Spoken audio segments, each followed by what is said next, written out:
Today on the Charge Up, Chargers baseball came out on top over American International, and women's lacrosse put an end to their losing streak.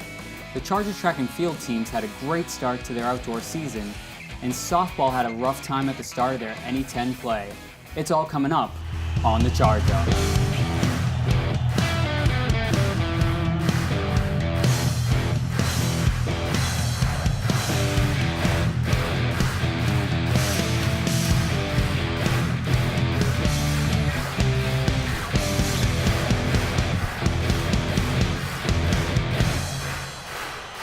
Hello and welcome to the Charge Up. I'm James Cassidy, and with me today is Christy Geronimo, Devin Maida, and Eric Nybro.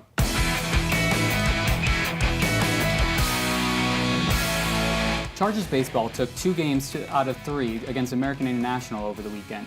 Devin, what do we see from the Chargers? Well, we saw a nice series win, getting 2 dubs against American International. Despite losing the first game on Friday, David Palmer got his first loss season, sadly, but he still won the complete game, which is not too shabby. 2 earned runs gave up, first 2 runs on the season, but not bad. And the reason they won, one of the reasons why they won the next 2 games, James Myers had 4 hits. Yeah, the offense is really clicking in the second doubleheader of the weekend. And Zach Zagaja went 3 for 5, 4 RBIs, and 3 doubles. He played a big role in the developing of that offense. The great thing about the offense is they're never out of the game. They just keep fighting and fighting and fighting, keep crawling and crawling to try to get more runs. They'll do it any way they can. James Myers had that steal home this weekend. Anyway, anyhow, this team will do it. Yeah, the bullpen actually helped out a lot this weekend. We have Will Oldman and Lamanna. Lamanna had 6 strikeouts over 2 innings to help out Damasio because he had a pretty bad outing. He struggled.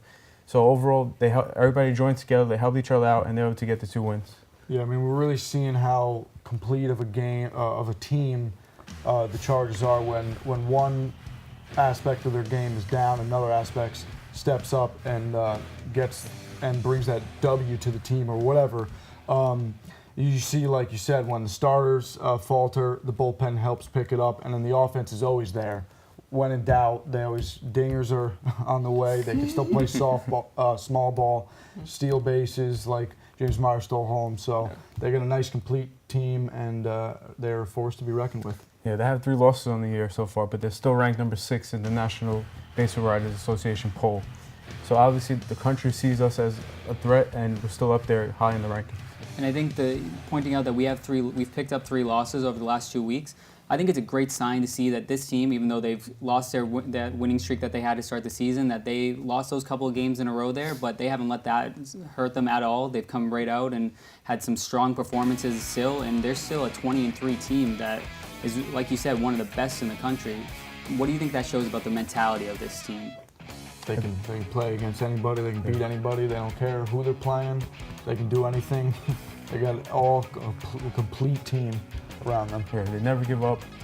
We have 2 great starters at the top of our rotation in Palmer and Kennedy, but then we have Isaiah Mastre, who went 8 innings with 8 strikeouts, and he had a great game too. So he's also a 3rd starter that could really help us out along with those 2. I love their ability just to bounce back. They lost that game in American. Against American. That was a tough loss. Palmer had his stuff. He had 1 home run. That's all he really gave up.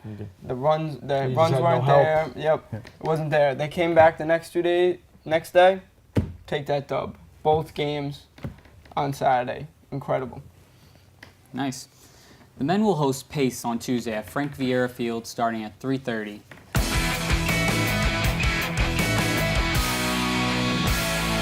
Women's lacrosse defeated Malloy on Saturday 19-12 with 7 different Chargers getting goals. Chris, what was different for the Chargers this week? Well, what was different for them was, like the Easter season, the offense came back from the dead, and they were able to put it all together and get this great win. Mackenzie Ray had 5 goals. Oops, she did it again for the 4th time this season. She has a 5-goal game. And like you said, 7 players scored on the day. So obviously they followed her lead. She was the point guy. She was helping everybody out, and everybody followed the lead, and everybody was able to score. Yeah, no doubt about that. That was all positive, but we did have that game against Lemoyne midweek where they lost 20-4. They started slow again against another ranked opponent. They were down 7-0, and that's just not good enough. We should be able to compete in the NE10 against these strong teams. They got to start showing it. Draw controls are huge. They did well against Lemoyne, did well against Malloy, struggled against Lemoyne. Yeah, they had 21 to 12 total draw controls, and I know we've mentioned that previously on the show, that if they can get the draw controls, they're going to win games like they did against Malloy. And you see, the offense was soaring. Everybody was a part of the fun. Goals all over the place. It was like Oprah again. Everybody gets a goal. You get a goal, you got a goal. What do you guys think that like this kind of game against Malloy really like does for this team going forward in the rest of their season?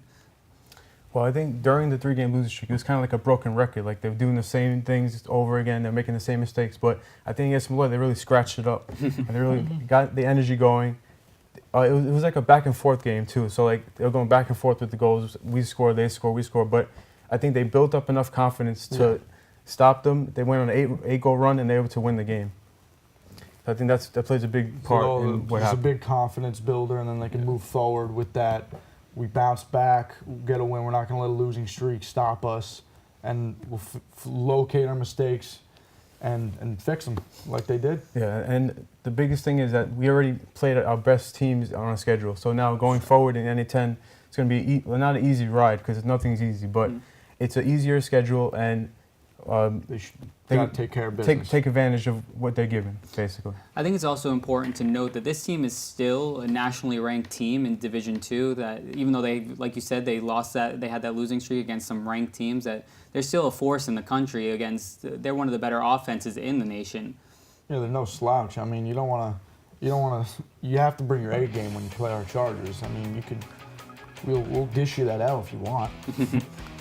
Yeah, but like I said, we played the best teams already, so I think with this easy schedule coming up, they can build enough confidence. We're a ranked team, and anything could really happen going forward. Even with these 3 losses that we have, we're still top 15. They still know that this is a very good Chargers team, and they should be very good for the rest of the season. Right now, we're 9th in the NE10, so maybe come the NE10 tournament, we could get a favorable matchup and maybe keep going and get to the NE10 championship, and maybe either Adelphi or Lemoyne gets knocked out in one of the rounds. Maybe we could get an easy matchup and possibly win the title. Let's hope. The women will also play Pace on Tuesday under the lights at Kathy Zolot Stadium at 7 p.m.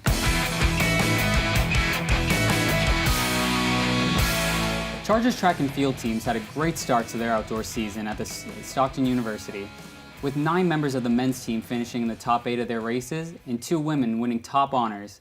Eric, what do we see in this first test for the Chargers? We saw Michael Candlin throw that hammer throw great once again. First place this weekend, and he also finished 4th in the discus, so he's really throwing well to start the season.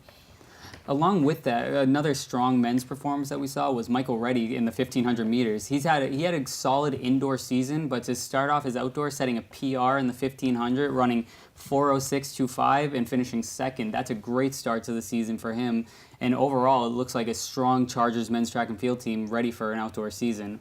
Yeah. But the women's team also had some strong performances. Devin, what was one that you noticed? Well, Riley Kniebs, who was a Charge Up guest last week, and she mentioned last week that she wanted to win the 400-meter hurdles.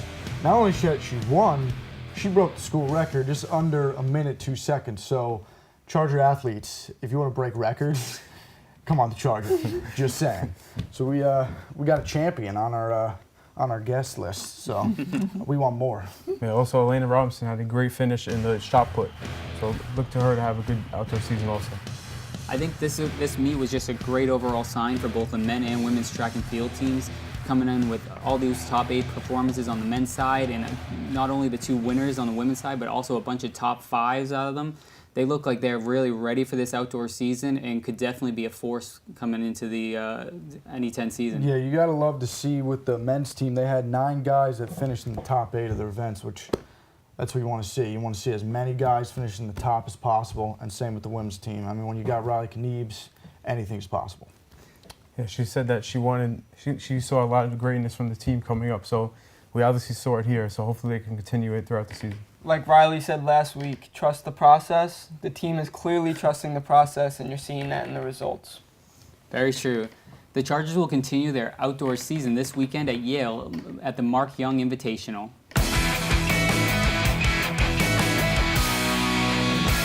Chargers softball lost 3 out of their 4 games this week in a tough start to their NE10 season play. Chris, what was missing from the team this week? Well, what was missing was a consistency.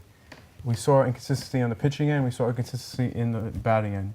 But they did come out with a great win, a 12-0 win against over the weekend. So with a great performance by Kylie Stormbreaker, who had 10 strikeouts, 5 innings, and only allowed 1 hit. She was lights out, and so was the offense. Third baseman Aaron Stever went 2 for 3 with 5 RBIs with a 3-run dinger. You gotta love dingers. Everybody loves dingers.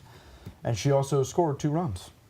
He also had home runs by Giovanna Hillman and Vanessa Strom. So a lot of power in the offense, but again, it has to be consistent enough to keep the winning going. Even Maddie DeRosa added a home run, and as you try to see that spark on the bottom, they're trying to get a little spark going on that bottom of the order. We've struggled so far. You even seen Sierra Whitlock drop from number 1 to number 8. It will be interesting to see how that continues as the season goes on. I think, like you guys were saying, consistency seems to be the biggest issue for this team.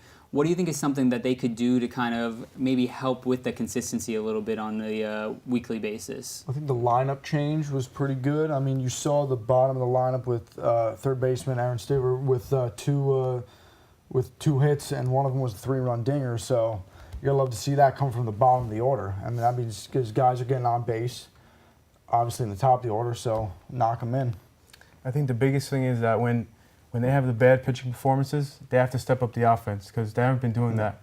When they have the good pitching performances, they usually come to the plate and they score a lot of runs. But if they're able to get runs when they're not pitching good, I think they should have success. They're going to win or lose on whether or not Stonebreaker and Butts are on their games. That's how this team is going to pitch well, and that's how they're going to be good in the NE10. Those 2 are the most important pieces and are the reason why this team is so inconsistent right now. You spoke of Maddie DeRosa. She spoke to the Charger Bulletin after the game against Pace, and she said that it was a tough loss, it was a close game, but they've taken everything in. They're taking all the positives, all the negatives, and they're putting it together, and they're going to try to take all the advantages they can and move forward during the season. Trust the process.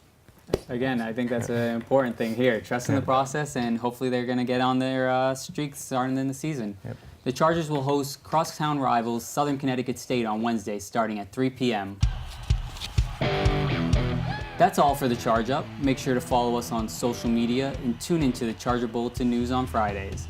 Next week, we're scheduled to sit down with men's basketball player Elijah Bailey for a look back at their 2018 season. For Devin Maida, Christy Geronimo, and Eric Nybro, I'm James Cassidy, and we'll see you next week on The Charge Up.